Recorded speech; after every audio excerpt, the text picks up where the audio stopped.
Clutch गाड़ियों में एक बहुत ही महत्वपूर्ण रोल प्ले करता है। ये इंजन और गियर बॉक्स के बीच फ्लाईव्हील पर लगा होता है। जब गियर को बदलना होता है तो उस समय गियर बॉक्स में आने वाले पावर को रोकने की जरूरत होती है, नहीं तो गियर को नुकसान हो सकता है। गियर को बदलने के लिए इंजन को बार बार बंद कर देना एक बहुत ही मुश्किल काम है, जो कि कभी संभव नहीं हो सकता है। तो आखिर कैसे गियर को बदलते समय इंजन की शक्ति को गियर बॉक्स में जाने से रोका जा सके, यही क्रिया को करने के लिए क्लच प्लेट असेंबली का उपयोग किया जाता है।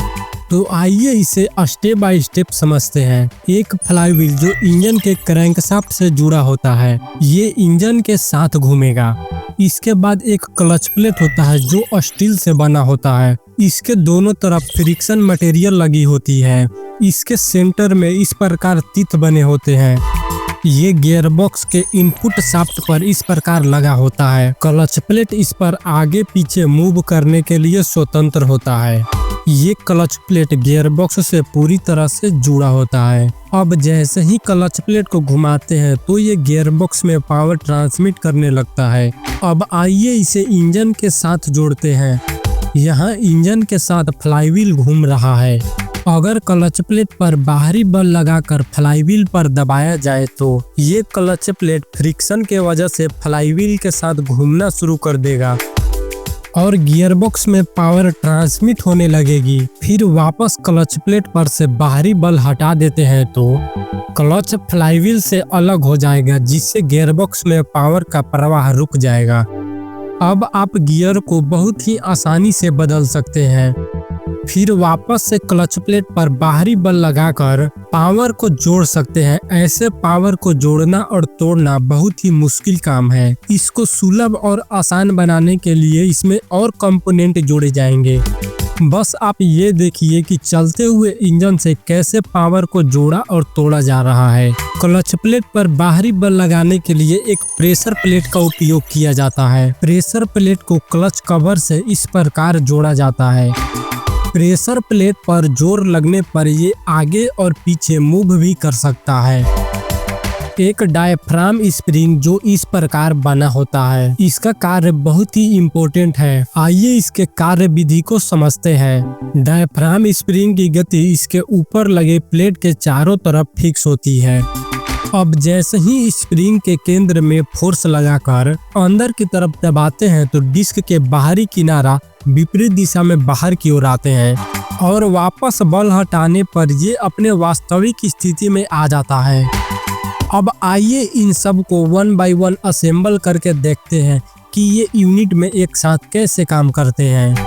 ये डायफ्राम स्प्रिंग प्रेशर प्लेट से पहले रिट्रैक्टर क्लिप के द्वारा प्रेशर प्लेट से जुड़ा होता है और डायफ्राम स्प्रिंग रिपीट के द्वारा क्लच कवर से जुड़ा होता है। अब जब डायफ्राम स्प्रिंग के सेंटर में फोर्स लगाया जाता है तो डायफ्राम स्प्रिंग के फिंगर अंदर की तरफ जाते हैं और डिस्क के बाहरी किनारे विपरीत दिशा में बाहर की ओर आते हैं। डिस्क के साथ क्लिप से प्रेशर प्लेट भी जुड़ा होता है तो प्रेशर प्लेट भी मूव करता है। ये सारे फ्लाईव्हील पर बोल्ट के द्वारा फिक्स किए रहते हैं। फ्लाईव्हील पर कसने से पहले डायफ्राम स्प्रिंग अपने नॉर्मल पोजीशन में रहता है और कसते ही ये प्रेशर प्लेट से चिपक जाता है, जिससे डायफ्राम स्प्रिंग सारा दबाव प्रेशर प्लेट पर डालता है और प्रेशर प्लेट सारा दबाव क्लच प्लेट पर लगाता है, जिससे क्लच प्लेट फ्लाईव्हील पर फ्रिक्शन के वजह से चिपक जाता है और ये सारे एक यूनिट बनकर चलने लगते हैं। यहाँ ध्यान देने की बात यह है कि क्लच प्लेट केवल गियर बॉक्स के इनपुट शाफ्ट से ही जुड़ा होता है और क्लच प्लेट में पावर केवल फोर्स और फ्रिक्शन के माध्यम से ही ट्रांसमिट होता है। अब क्लच को डिसएंगेज करने के लिए क्लच पेडल को प्रेस करते हैं, जिससे एक क्लच बीयरिंग डायफ्राम स्प्रिंग के फिंगर को अंदर की तरफ दबाता है, जिससे डायफ्राम स्प्रिंग के किनारे विपरीत दिशा में बाहर की ओर आते हैं। साथ ही प्रेशर प्लेट भी बाहर की ओर आता है, जिससे क्लच प्लेट पर लगने वाले बाहरी बल हट जाते हैं और क्लच प्लेट अब फ्री हो जाता है। अब गियर बॉक्स में पावर ट्रांसमिट होना बंद हो गया है। अब गियर को बहुत ही आसानी से बदला जा सकता है।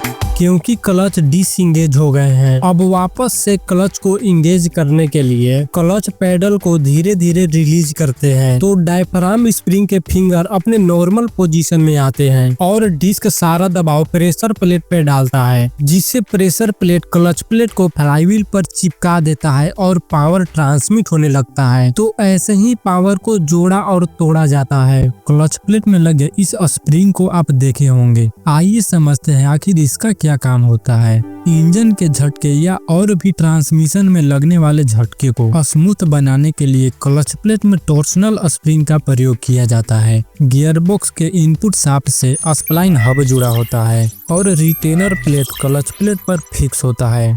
स्प्लाइन हब रिटेनर प्लेट के बीच में लगा होता है। ये इस प्रकार कुछ एंगल पर मूव कर सकता है। टॉर्सनल स्प्रिंग इस स्लॉट में लगे होते हैं। अब जब क्लच इंगेज होता है तो क्लच घूमता है, फिर स्प्रिंग पर फोर्स लगता है जिससे स्प्रिंग कंप्रेस होता है, तब जाकर स्प्रिंग हब को घुमाता है जिससे पावर ट्रांसमिट होने लगती है। ऐसे ही काम करते हैं क्लच प्लेट। तो आपको क्लच प्लेट का कार्य प्रणाली कैसा लगा आप कमेंट बॉक्स में जरूर बताइए और वीडियो देखने के लिए धन्यवाद।